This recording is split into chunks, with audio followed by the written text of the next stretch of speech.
Bueno, continuamos. Vamos a ver esto de lo que estamos, algunos ejemplos de esto de lo que estábamos hablando recién.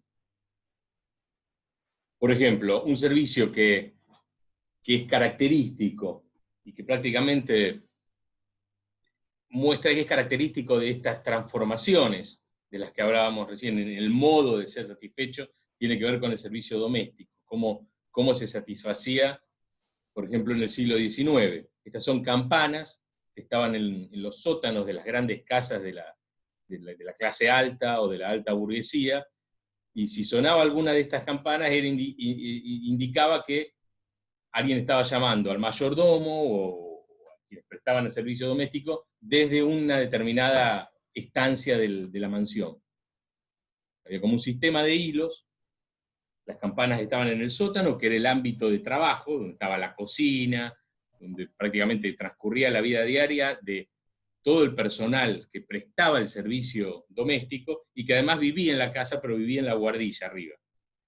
Los pisos intermedios eran los pisos ocupados por los propietarios de la casa. Acá el servicio estaba totalmente descentralizado. El servicio se prestaba desde un lugar. Hoy en día ustedes pueden pedir un determinado servicio llamando a la cocina a a una pizzería, a un restaurante, que de hecho es lo que estamos haciendo ahora obligados por la pandemia. No está centralizado en ese sentido. Mejor dicho, en este momento estaba totalmente descentralizado. Hoy está más centralizado a veces. Podemos cocinar desde nuestra casa, pero también podemos resolver algunas necesidades llamando a un negocio. Acá, digamos, el prestador de servicio estaba en el mismo lugar que aquella persona a quien se le prestaba el servicio. Un servicio, un típico ejemplo de servicio fuertemente centralizado era el ferrocarril, con una estructura centralizada, en donde la conexión, como decía Mitchell, entre el prestador y el destinatario y el usuario está totalmente centralizada, era el ferrocarril, ¿no? De ahí estaciones y la estructura ferroviaria siempre, de los ferrocarriles siempre sigue una lógica radial, ¿no? Van hacia un punto nodal. Una infraestructura que sigue una lógica descentralizadora más bien es la de las autopistas, que van conformando una red.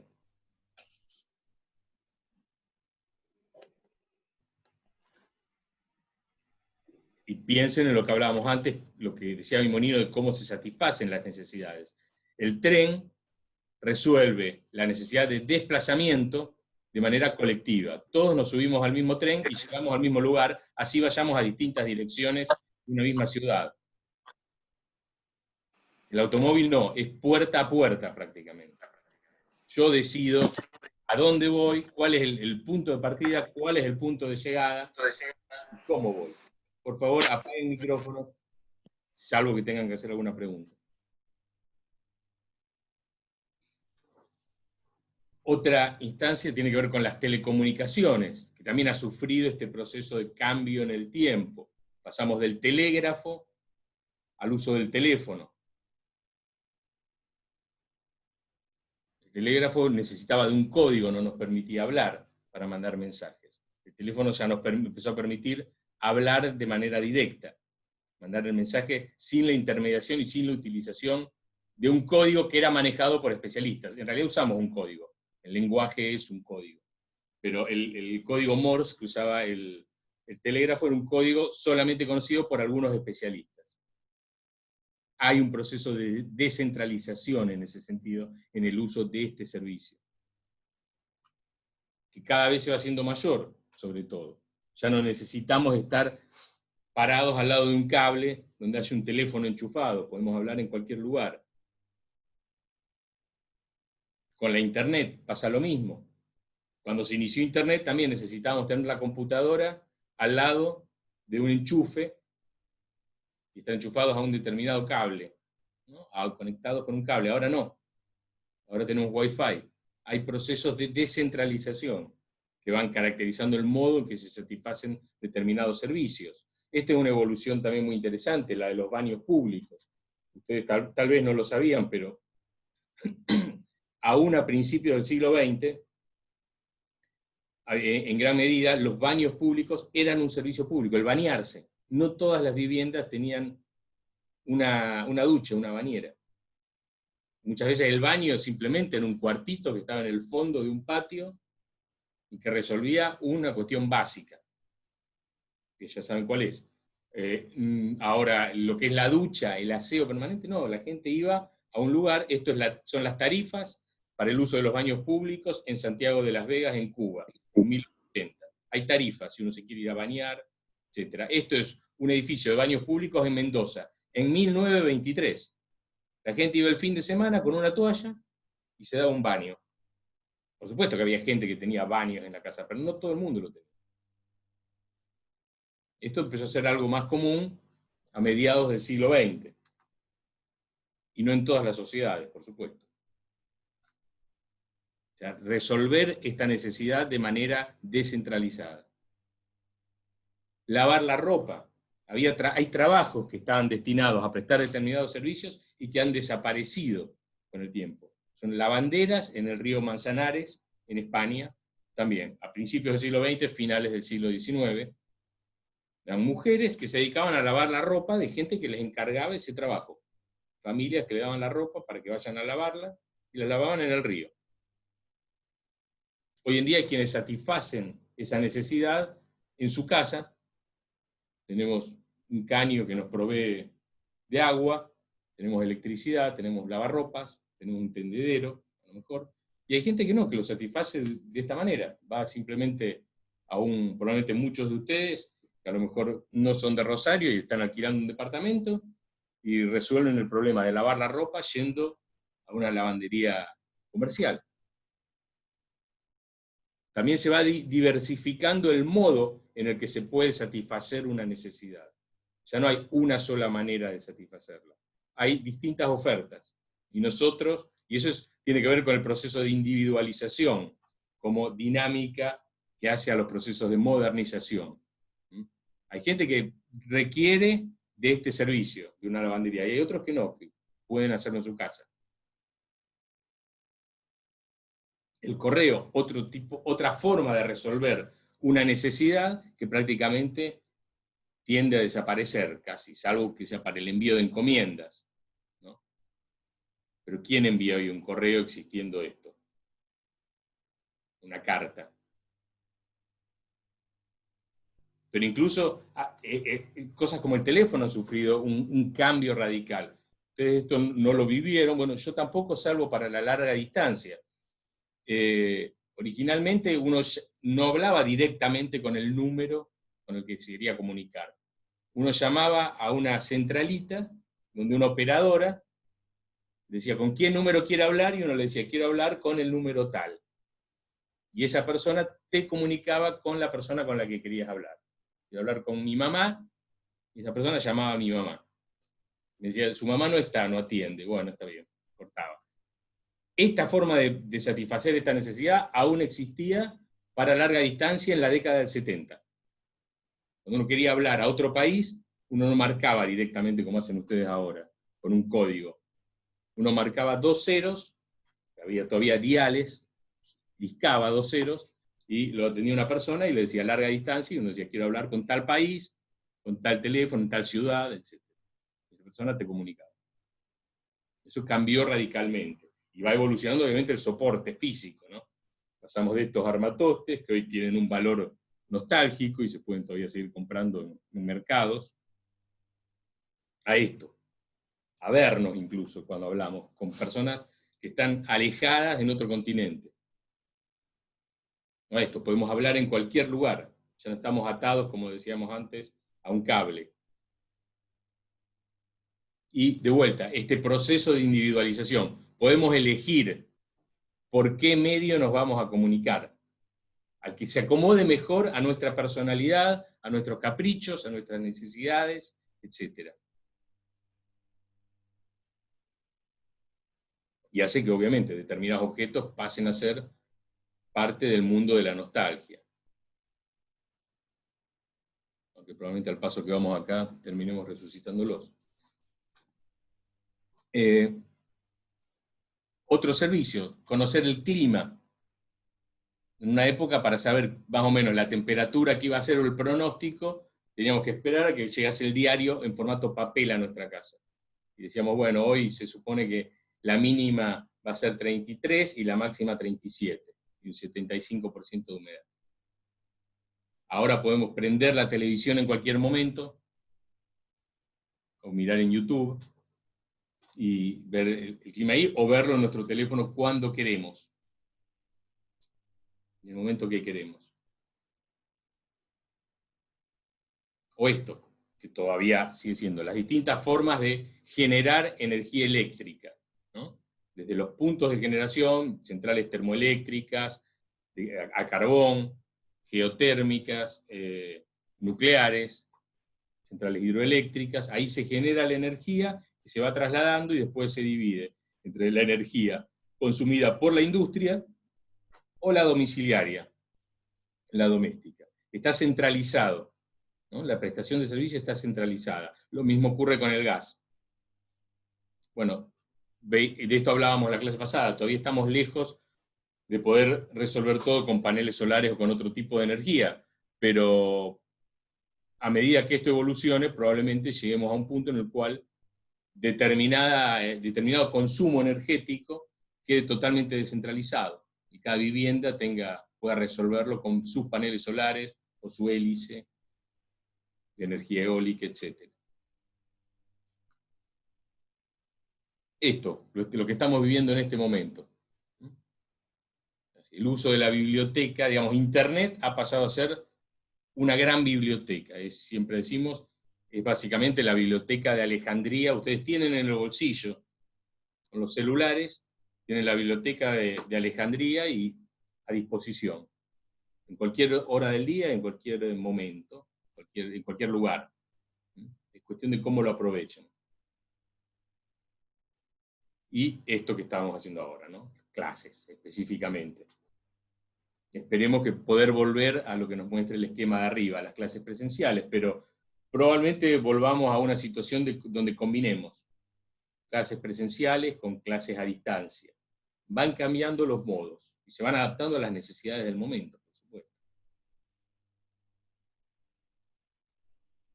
Aquí, esto, la necesidad de comunicarse físicamente mediante las calles, pero también a las calles a las que se les superpone otra red, que en este caso es un mapeo de los intercambios de información que hay de un celular a otro en una ciudad, ¿no? Es un estudio que se dedica a mapear esta cuestión.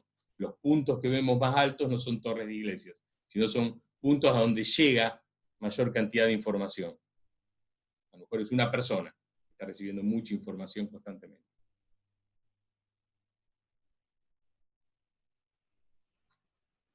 Y los equipamientos, las infraestructuras, mediante los cuales se resuelven estas distintas necesidades, también van adquiriendo distintas características, como decíamos hace un rato, a lo largo del tiempo, y van incidiendo muchas veces en la caracterización y en la conformación del espacio urbano. Son componentes en general de lo que llamamos estructura urbana, de lo que hablamos al principio del año, y que es de lo que volveremos a hablar en la última etapa del trabajo práctico. En primer lugar, cuando hablamos de equipamientos e infraestructuras, tenemos que tener en cuenta que son un capital social fijo. ¿Qué es un capital fijo? Bueno, por ejemplo, si alguno de ustedes tiene una empresa, vamos a suponer que en su empresa hay resmas de papel que necesitan para imprimir alguna documentación, compran tinta para los cartuchos para las impresoras, compran viromes, distintos elementos que necesitan para operar la empresa, en las oficinas de la empresa. Bueno, todo eso no es un capital fijo, son bienes de consumo. Pero hay un capital fijo, como por ejemplo mesas, tienen sillas, tienen computadoras, hay un edificio en donde se desarrollan las actividades de la empresa. Obviamente todo tiene una vida útil, pero la vida útil del capital fijo es mucho más larga. La empresa puede cerrar y yo todavía voy a disponer de las mesas, de las sillas, del edificio, a lo mejor los puedo vender, puedo abrir otra empresa y puedo usarlo para otra actividad. Eso es un capital fijo. Los equipamientos y las infraestructuras, independientemente incluso del servicio al cual estén relacionados, son un capital que permanece a lo largo del tiempo. Por ejemplo, un caso célebre sería este, que todos conocen porque es un caso famoso, que se puso de moda hace algunos años, el Highline Park en Nueva York, ¿no? Que era este gran corredor ferroviario que estaba sobrelevado, que iba atravesando distintas calles en la isla de Manhattan, y que quedó en desuso. Y estuvo muchos años abandonado, como lo muestra la imagen de la izquierda. Hoy en día se retransformó en un paseo. O sea, el servicio desapareció. Evidentemente la necesidad de trasladarse en la ciudad se empezó a resolver de otra manera, pero la infraestructura quedó. Por supuesto que se podría haber demolido, pero en general en la ciudad las infraestructuras son muy difíciles de demoler. No es tan sencillo. Como lo ven ustedes, en un montón de ramales ferroviarios en nuestras ciudades, donde por los cuales ya no corre más el tren. Pero el ramal permanece. Es muy difícil sacarlo. Dejan una huella imborrable, parecería ser. Capital social fijo, esto. También relacionado con el ferrocarril, ¿no? La ex estación Belgrano en la ciudad de Santa Fe. El tren ya hace muchos años que dejó de llegar a esa estación, que tiene pericentral, está casi pegada al centro de Santa Fe, en un lugar jerárquico de la ciudad de Santa Fe, bueno, pero el edificio permanece y hoy en día es un centro cultural. Es reutilizado. Por eso es un capital social fijo. Esto que ven cuando salen a pasear, hoy en día, ¿no? El macro. También, esto era una gran infraestructura productiva, privada, en este caso es un silo, pero se reutiliza. La estructura permanece. La función original cambió o murió. Esto, un acueducto, una gran infraestructura, casi estamos hablando claramente de una infraestructura, una red de distribución de agua construida por los romanos y que hoy en día además es un elemento turístico, pero además es un capital social, primero porque esta ciudad vive en gran medida porque pudo conservar intacto su acueducto, estamos hablando de Segovia, de la hermosa ciudad de Segovia en España, pero además, bueno, increíblemente todavía cumple su función, porque todavía distribuye agua, corre agua por ahí. Obviamente que resuelve solamente, supongo, una parte mínima de la distribución de agua de la ciudad de Segovia. Otra característica que tienen los equipamientos y las infraestructuras, si hablamos de espacio urbano, es que ordenan la percepción del paisaje urbano. Acá vemos un equipamiento como el Palacio del Congreso, en Buenos Aires. Es un elemento de referencia. Recuerden aquel concepto que usaba Kevin Lynch cuando hablaba de nodos, o de mojones, más bien.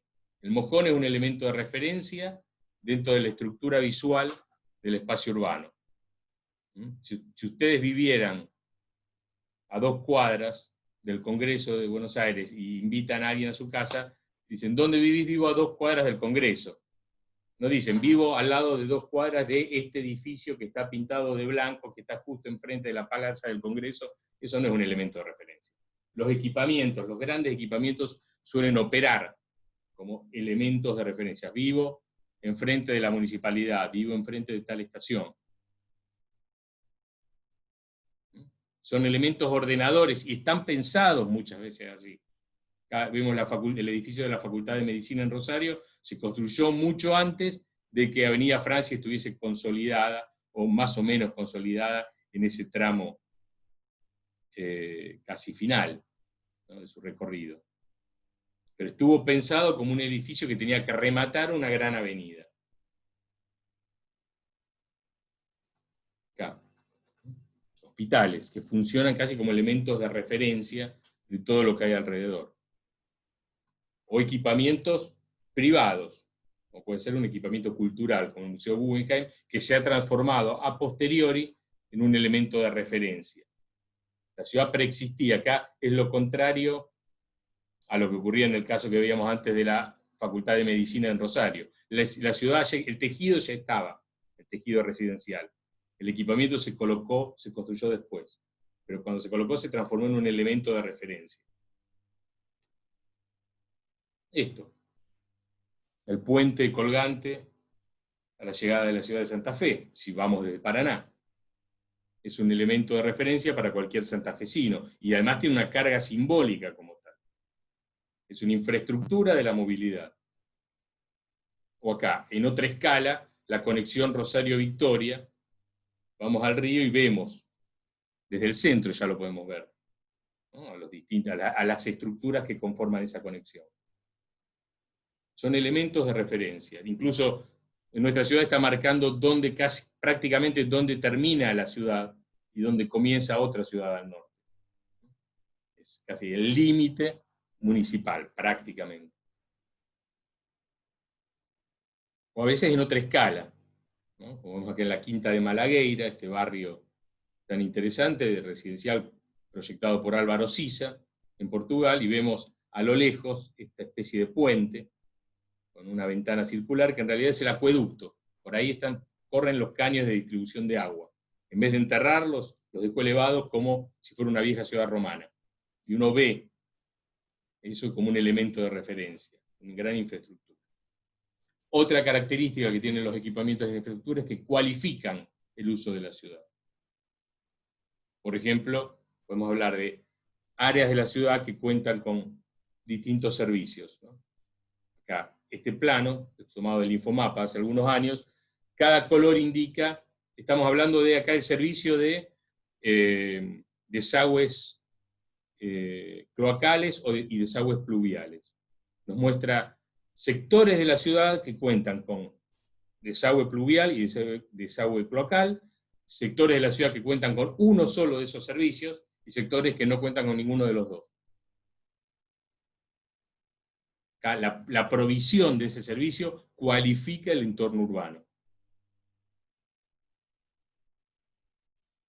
La disponibilidad, la accesibilidad, de todo de lo que estamos hablando siempre, la accesibilidad a un sistema de transporte público bien organizado, también cualifica el entorno urbano. No es lo mismo vivir cerca de una parada de colectivo que vivir a 25 cuadras.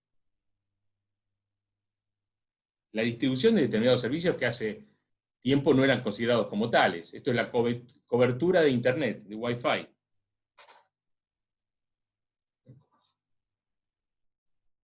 Seguramente llegaremos a esa instancia donde, digamos, bueno, nos tienen que proveer de servicio de agua, de servicio de gas, de electricidad, de cloacas y de Internet. Es muy probable, a lo mejor no. Bueno, hay una discusión en nuestra sociedad, si es un servicio público o no. Y la accesibilidad a ese tipo de servicios es la que define en gran medida, no en un 100%, pero en gran medida eso que llamamos calidad urbana, que es lo que estamos analizando en el práctico muchas veces, ¿no? La cercanía a un servicio de equipamientos, de determinados equipamientos deportivos, sociales, culturales, sanitarios, etc. Y esto que veíamos en otra clase.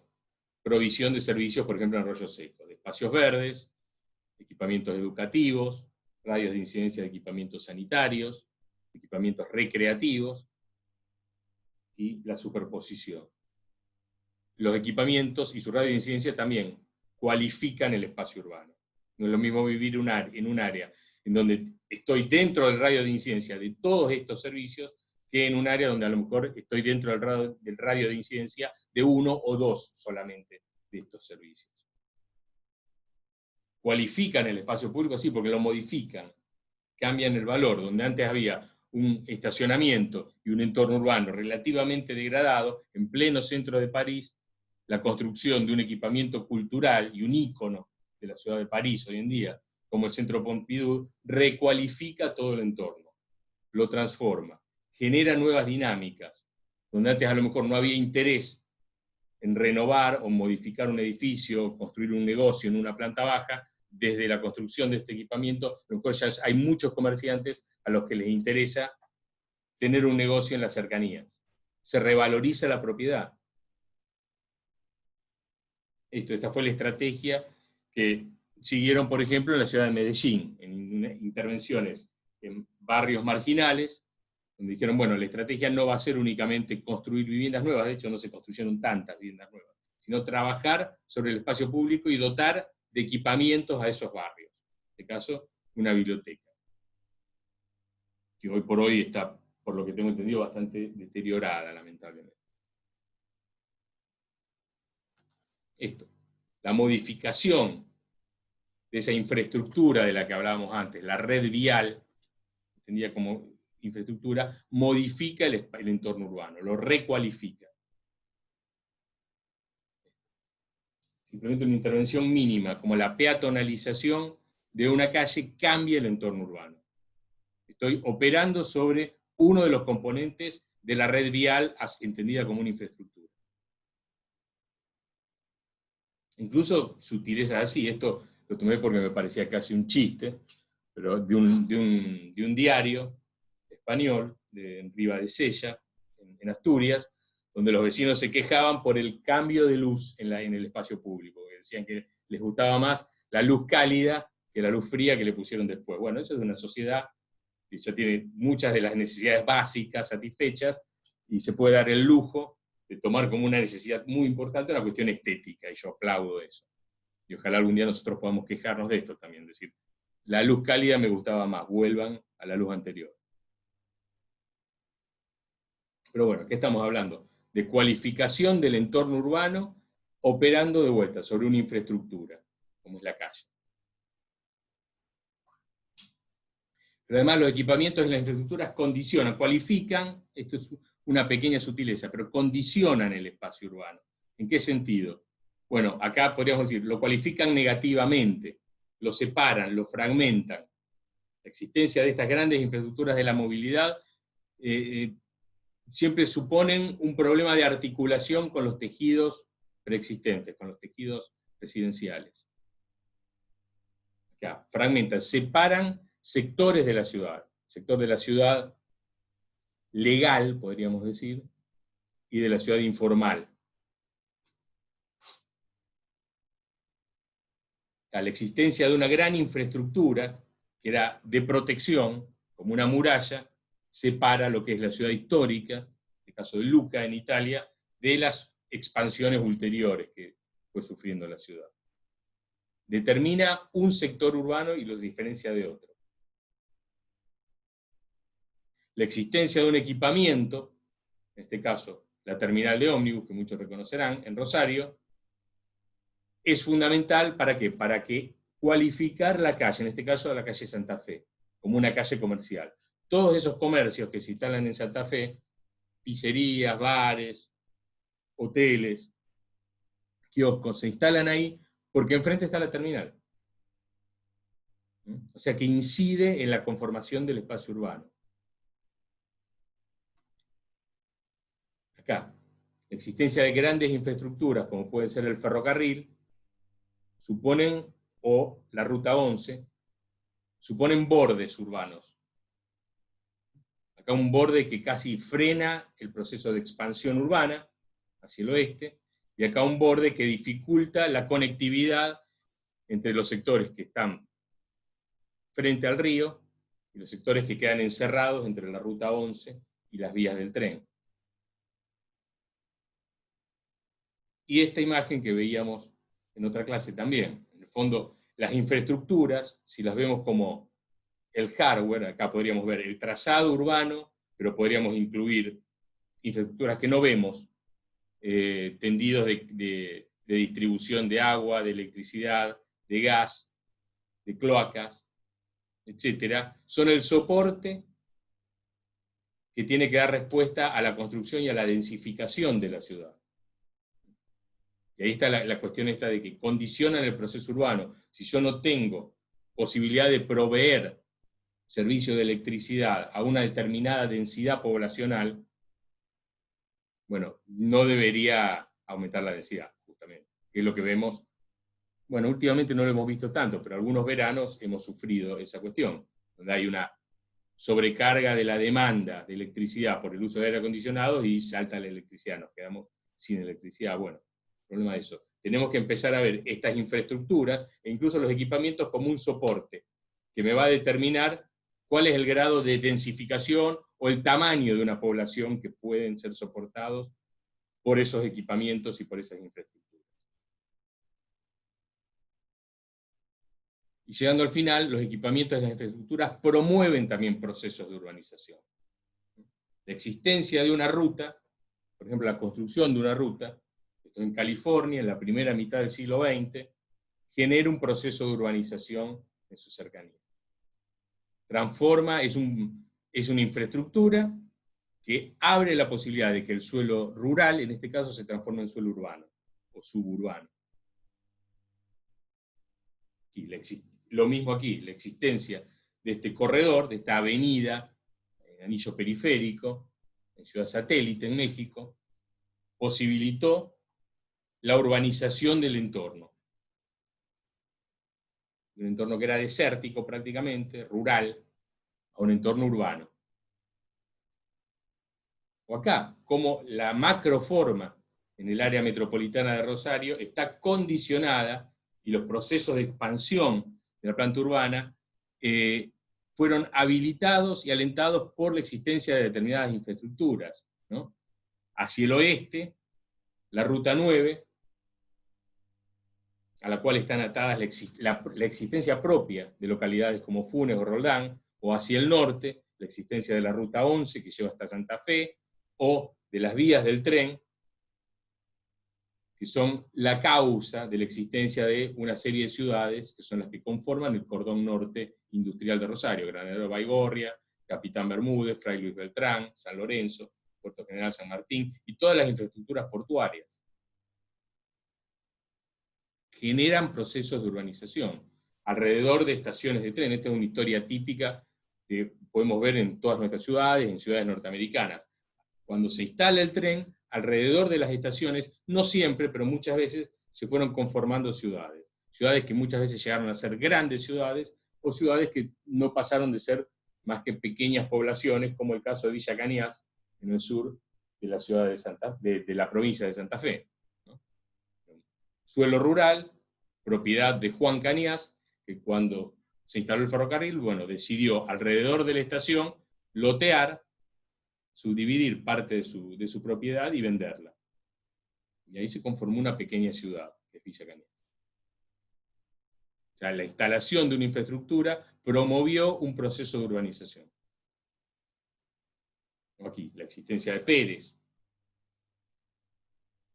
o Soldini, también ligadas a la existencia de una estación de tren.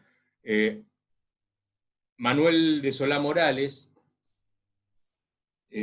clasifica los distintos tipos de infraestructura en relación, de acuerdo a cómo se relacionan estos tipos de infraestructura con los procesos de urbanización, con los procesos de transformación del territorio.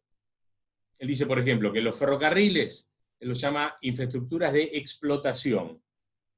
Dice, son infraestructuras que, como vemos en estos casos, en este caso, pueden promover procesos de transformación del territorio y pueden transformar el territorio, en este sentido, porque promueven procesos de urbanización, pero el éxito económico de esa infraestructura no depende de esos procesos de transformación. Porque aquel tren no se construyó para que se funde en ciudades como Villa Cañas. El tren se construyó para llevar materia prima desde el lugar de producción hasta los puertos. Es como un efecto colateral. El proceso de urbanización, la aparición de una ciudad como Villa Cañas, es un efecto colateral de una infraestructura que se hizo con otro objetivo. O sea, si Villa Cañas no se hubiera fundado, bueno, a lo mejor la infraestructura esa hubiese tenido una utilidad igual económica, no hubiese sido un fracaso. Pero lo mismo pasa con toda la estructura territorial de nuestra área metropolitana. Vemos todas estas ciudades que se fueron conformando alrededor de estaciones de tren. Ahora, dice, hay otro tipo de infraestructura, dice Manuel de Solá Morales, que él llama infraestructuras de colonización, o coloniales, porque colonizan territorio también, que son infraestructuras cuyo éxito Pensemos que el tendido de una infraestructura implica una inversión económica. Dice, el éxito económico de esa infraestructura depende directamente de las transformaciones territoriales que ocasione, o sea, de los procesos de urbanización que ocasione. Y el ejemplo que él usa es esto. El ensanche de Cerdá. La construcción de esta infraestructura vial, que fue el ensanche de Cerdá, que cuando se construyó no había nada alrededor, había campo, se fueron abriendo las calles, pero también se tendieron desagües, cloacales y pluviales, tendidos ferroviarios, etc. El éxito de toda esa inversión dependía de esto, de que realmente se construyera la ciudad, y se construyó. Pero si no se hubiera construido nada, si todo hubiese quedado en un área periférica así, hubiese sido una inversión que hubiese sido un fracaso. Esas infraestructuras hubiesen fracasado. O sea, el éxito de esas infraestructuras dependía de los procesos de urbanización que iban a generar. A esto él lo llama infraestructuras coloniales. Pero bueno, no nos interesa tanto el nombre, lo que nos interesa es que hay una vinculación entre los procesos de urbanización y las infraestructuras. Y que podríamos clasificar las infraestructuras en relación a los procesos de urbanización que pueden o no generar. Lo mismo pasaría si considerábamos una infraestructura la parrilla, la grilla de la isla de Manhattan, al norte del núcleo fundacional. Su éxito dependía de que se produjeran las transformaciones que se produjeron. Y ya para cerrar, recordemos esto. Cuando hablamos de equipamientos e infraestructuras, hablamos de componentes que son fundamentales para vivir una sociedad en una ciudad democrática, básicamente. Primero porque redistribuyen el ingreso. Construir hospitales es una forma de redistribuir el ingreso, dar salud pública, etc. Y también porque definen estándares urbanísticos. Definen la calidad de lo que están analizando ustedes en el práctico. Y ya se corta esto, así que corto acá y cada uno vaya a su comisión, ¿ok?